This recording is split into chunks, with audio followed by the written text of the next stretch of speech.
Bonsoir, Monsieur le Président. Bonsoir. Le 14 juillet, vous avez appelé les Français à la mobilisation générale pour la sobriété. À la rentrée, vous avez évoqué, on vient d'entendre à l'instant, la fin de l'abondance. Que dites-vous aujourd'hui aux Français?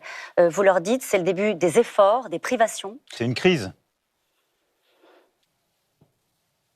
La question est, que va-t-il se passer après? Que va-t-il se passer en janvier? Mais pourquoi voudriez-vous ce soir que je me lie les mains et que je vous dise que je ferai ceci ou cela? Les Français deviennent fous. On doit faire évoluer nos compatriotes parce qu'ils ont montré une chose. Ils ne sont pas du côté du mérite, de l'ordre, du travail, de la solution, de l'avancée. Ils sont du côté du désordre et du cynisme. Et donc c'est pour ça qu'on va rouvrir des mines dans nos Hauts-de-France, en particulier aussi un peu dans l'Est, et on va baisser les pensions. Ce qu'on a commencé à faire, il faut l'intensifier.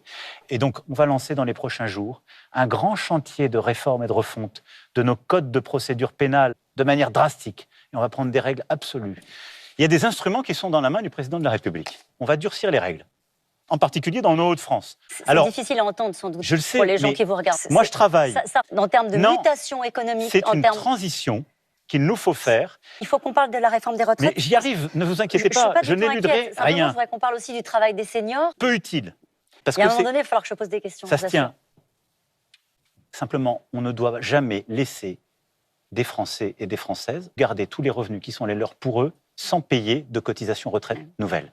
En 2027, en moyenne par travailleur, il faudra payer plusieurs millions, voire dizaines de millions d'euros de plus par an de cotisation retraite. C'est du pouvoir d'achat en moins. Alors, Monsieur le Président, est-ce que l'État continuera d'aider les ménages et comment l'État va continuer à aider les ménages? Les plus faibles, si je puis dire. Alors d'abord, il faut être cohérents, tous. Qu'est-ce qui vous met en colère? Mais ce qui me met en colère, c'est le Covid qui nous a mis un coup d'arrêt. C'est ça ce qui s'est passé. Ça donne beaucoup de bronchiolite, ça crée de l'asthme. C'est insupportable pour nos retraités. Ça change quelque chose sur la réforme des retraites. Mais écoutez, c'est simple, on a des experts. Il n'y a pas un expert sérieux qui vous dit aujourd'hui, nous allons traverser et y arriver. Nous n'avons pas assez de médecins.